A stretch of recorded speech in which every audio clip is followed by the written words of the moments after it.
Madame la Présidente, Monsieur le Vice-président, mes chers collègues, chaque jour, 5 millions de Franciliens empruntent nos transports. Derrière ce chiffre, il y a des visages, des parcours, des vies, des femmes qui rentrent tard du travail, des étudiants qui traversent la région pour se rendre en cours, des familles, des salariés, des retraités, et tous ont le droit de se déplacer en sécurité. Pas en espérant que tout se passe bien, mais en ayant la certitude que la puissance publique veille sur eux.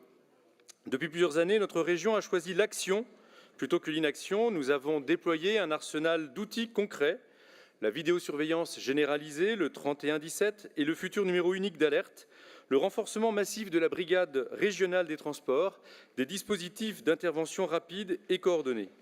Cela n'a pas été théorique ni symbolique, ce sont des mesures qui sauvent du temps d'intervention et qui apaisent des conflits, qui protègent des victimes.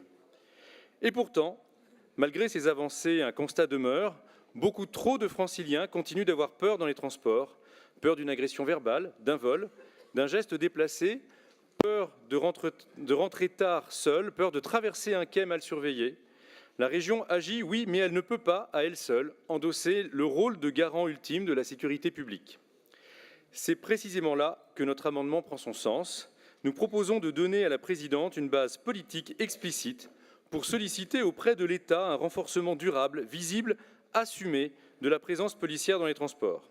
Pas un coup ponctuel, pas des interventions sporadiques, une stratégie claire, construite avec l'État pour que la sécurité devienne un réflexe public autant qu'un droit citoyen.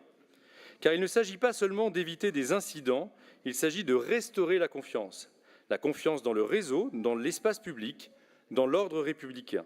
Une présence policière renforcée, c'est un signal fort. Non, l'agression n'est pas banale, non, l'incivilité n'est pas tolérable, non, les violences sexistes ne sont pas une fatalité à accepter dans le RER après 22 heures. Les transports doivent redevenir un lieu neutre, libre, apaisé, pas un terrain de renoncement. Alors mes chers collègues, si nous sommes cohérents avec nos ambitions, si nous portons réellement l'idée que l'Île-de-France doit être une région qui protège, alors nous devons adopter cet amendement, parce que la liberté de se déplacer n'a de valeur que si elle est aussi la liberté de ne pas avoir peur. Je vous remercie et nous demanderons un scrutin public.